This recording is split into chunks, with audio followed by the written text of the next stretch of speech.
पश्चिम बंगाल के राज्यपाल doctor CV आनंद बोस कहते हैं, राज्यपाल का ये कर्तव्य है कि इस बात की निगरानी करे कि सरकार का कामकाज भारत के संविधान के दायरे में हो। मुझे लगता है कि पश्चिम बंगाल के वित्तीय प्रबंधन में बहुत सी खामियां हैं। यह राय सीधे तौर पर भारतीय रिजर्व बैंक और नियंत्रक एक महालेखा परीक्षक जैसे सक्षम अधिकारियों द्वारा दिए गए विश्लेषण से उपजी है। मुझे ये कहते हुए दुख हो रहा है कि पश्चिम बंगाल में वित्तीय संकट है, निधि का दुरुपयोग किया जा रहा है, गरीबी दूर करने के लिए इस्तेमाल की जाने वाली निधि का इस्तेमाल दूसरे कामों में किया जा रहा है। सरकार में एक तरह की विलासिता है जिसे टाला जा सकता है। मैंने एक श्वेत पत्र मांगा है क्योंकि मुझे राज्य में वित्तीय संकट का पता चला है। मैं एक दिवालिया राज्य की वित्तीय स्थिति के बारे में वास्तविक स्थिति देखना चाहता हूँ। संवैधानिक रूप से राज्यपाल सक्षम है और प्रशासन के किसी भी पहलू पर मुख्यमंत्री से जानकारी मांगना राज्यपाल की जिम्मेदारी है। मुख्यमंत्री के लिए राज्यपाल को ऐसी जानकारी देना अनिवार्य है। मैं इसका इंतजार करूंगा। अगर यह आता है तो ठीक है, यदि वह नहीं आता है तो उसके लिए मेरे पास कई तरीके हैं। महाराष्ट्र कांग्रेस प्रभारी रमेश चेन्नीथल्ला का कहना है, महाविकास अघाड़ी के साथ 7 अगस्त को एक बैठक निर्धारित की गई है जहां हम महाराष्ट्र में आगामी चुनावों के बारे में चर्चा करेंगे। हमें यकीन है कि एमवीए महाराष्ट्र में सरकार बनाएगी जिसके लिए हम मिलकर काम करेंगे। कर्नाटक कांग्रेस नेताओं के साथ बैठक के बाद एआईसीसी महासचिव केसी वेणुगोपाल ने कहा, राज्य में पिछली कांग्रेस नीत जेडीएस कांग्रेस गठबंधन सरकार को भाजपा केंद्रीय नेतृत्व की साजिश के कारण पूरी तरह से विकृत कर दिया गया था। वे अपने लोगों को बचाने के लिए अब भी इसी तरह की साजिश रच रहे हैं। वे हमारी चुनी गई सरकार को निशाना बना रहे हैं। हर कोई जानता है कि सिद्धारमैया का कद कैसे बढ़ा है। हमने राज्य के गरीबों की चिंताओं को दूर करने के लिए कर्नाटक में गारंटी योजनाओं के साथ शुरुआत की। हमें समझ में नहीं आता कि राज्य की सरकार को कारण बताओ नोटिस क्यों दिया गया। उन्होंने यह धारणा बनाने की कोशिश की कि सरकार अस्थिर होने वाली है। आज हमने भाजपा जेडीएस की साजिश के खिलाफ लड़ने का फैसला किया है।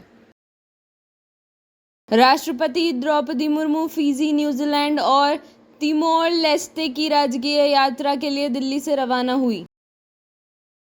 वलसाड़ डीएम अनसुईया आर झा ने कहा, वलसाड़ जिले में पिछले दिनों हुई भारी बारिश के कारण औरंगा नदी उफान पर है। 150 से अधिक लोगों को स्थानांतरित किया गया है। हमारी टीमें और अधिकारी काम कर रहे हैं। स्थिति चाहे जो भी हो, हमारी टीम सक्षम है और काम करेगी। रामपुर, हिमाचल प्रदेश। 1 अगस्त को हुई बादल फटने की घटना के बाद रामपुर के समेज गांव में राहत और बचाव अभियान जारी है। इस घटना में कम से कम 6 लोगों की मौत हो गई थी। शिमला के एसपी संजीव कुमार गांधी ने कहा, विभिन्न क्षेत्रों में तलाशी अभियान चलाए जा रहे हैं। एक शव को एक जगह से बरामद किया गया है। एनडीआरएफ, एसडीआरएफ, सीआईएसएफ, आईटीबीपी, भारतीय सेना, जिला पुलिस की विभिन्न टीमें समन्वित तरीके से तलाशी और बचाव अभियान चला रही है। कल शाम तक हम बादल फटने से प्रभावित मुख्य क्षेत्र में तलाशी अभियान पूरा कर लेंगे। प्रधानमंत्री मोदी ने मध्य प्रदेश की घटना में मृतकों के परिजनों को 2 लाख रुपए की अनुग्रह राशि देने की घोषणा की।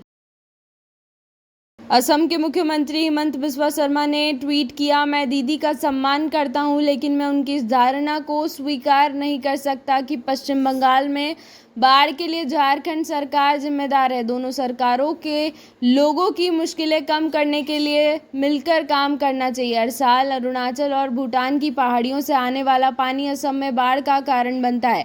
हालांकि हम अरुणाचल सरकार या रॉयल भूटान सरकार को दोष नहीं देते हैं, क्योंकि हम समझते हैं कि पानी की कोई सीमा नहीं होती है और यह स्वाभाविक रूप से नीचे की ओर बहता है। गृह मंत्री अमित शाह ने कहा, नए आपराधिक कानूनों का उद्देश्य दंड नहीं बल्कि न्याय है।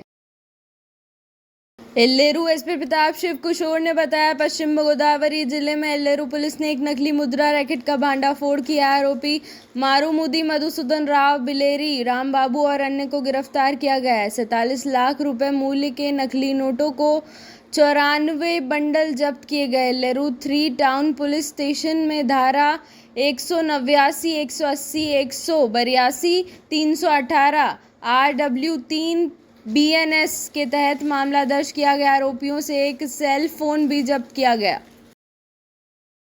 पुणे में लगातार बारिश और खड़कवासला बांध से अतिरिक्त पानी छोड़े जाने के बाद भारतीय सेना ने एकता नगर इलाके में राहत कार्य चलाया। यूपी के सीएम योगी आदित्यनाथ ने कहा, कुशीनगर जिले में सरकार के केंद्रित प्रयासों से लगभग 1000 हेक्टेयर भूमि और 3 लाख से अधिक स्थानीय लोगों को बाढ़ से राहत मिली। जंगल पार्टी के कारण क्षेत्र में भय का माहौल हुआ करता था। लोग सूर्यास्त के बाद अपने घरों से बाहर निकलने से डरते थे। आज अराजकता, गुंडागर्दी और रोक लगी है। सरकार कुशीनगर जिले को आकर्षण का केंद्र बनाने के लिए काम कर रही है। आज कुशीनगर में अपना मेडिकल कॉलेज भी है। कृषि में नवाचार लाने के लिए कुशीनगर में कृषि विश्वविद्यालय की स्थापना की गई है। ओडिशा के मुख्यमंत्री मोहन चरण मांझी और केंद्रीय जनजातीय मामलों के मंत्री जुएल ओराम ने जयदेव भवन में सभी नवनिर्वाचित जनजातीय मंत्रियों के अभिनंदन समारोह में भाग लिया। मोदी सरकार बोर्ड की स्वायत्तता छीनना चाहती है। ओवीसी ने वक्फ बोर्ड अधिनियम में संशोधन की रिपोर्ट पर केंद्र पर निशाना साधा। मुख्यमंत्री भूपेंद्र पटेल ने सरदार पटेल सुशासन कार्यक्रम में युवाओं को किया प्रेरित। बसपा प्रमुख मायावती ने कहा, सुप्रीम कोर्ट की 7 जजों की बेंच ने 1 अगस्त 2024 को एससी और एसटी के आरक्षण के संबंध में महत्वपूर्ण फैसला सुना है। सुप्रीम कोर्ट के इस फैसले में अन्य बातों के अलावा एससी और एसटी के उप वर्गीकरण को मान्यता दी गई है, जिस पर हमारी पार्टी असंतोष व्यक्त करती है। इस संबंध में देवेंद्र सिंह बनाम पंजाब राज्य मामले में सुप्रीम कोर्ट के फैसले में राज्य सरकारों उप वर्गीकरण के नाम पर आरक्षित वर्गों की नई सूचियां बना सकेगी, जिससे नए मुद्दे पैदा होंगे। सुप्रीम कोर्ट ने इस फैसले के जरिए ईवी चेन्नैया बनाम आंध्र प्रदेश राज्य में 5 जजों की बेंच द्वारा 2004 में दिए गए अपने 20 साल पुराने फैसले को पलट दिया है, जिसमें एससी और एसटी के वर्गीकरण की अनुमति नहीं दी गई थी और एससी और एसटी के उप वर्गीकरण को लेकर भ्रम भी दूर हो गया था। विदेश मंत्रालय के प्रवक्ता रणधीर जायसवाल ने ट्वीट किया, सेंट किट्स एंड नेविस के विदेश मंत्री डेंजिल डगलस का भारत में सेंट किट्स एंड नेविस से पहली विदेश मंत्री स्तरीय यात्रा पर नई दिल्ली पहुंचने पर हार्दिक स्वागत है। यह यात्रा सहयोग के नए अध्याय खोलेगी और हमारे द्वीपक्षीय संबंधों को और मजबूत करेगी। चिराग पासवान ने कहा, हम एससी/एसटी उप वर्गीकरण पर शीर्ष अदालत के फैसले के खिलाफ समीक्षा याचिका दायर करेंगे। केंद्रीय मंत्री जॉर्ज कुरियन ने प्रधानमंत्री नरेंद्र मोदी से मुलाकात की और उन्हें भूस्खलन प्रभावित केरल के वायनाड में केंद्रीय बलों एजेंसियों द्वारा चलाए गए उल्लेखनीय राहत एवं बचाव कार्यों से अवगत कराया।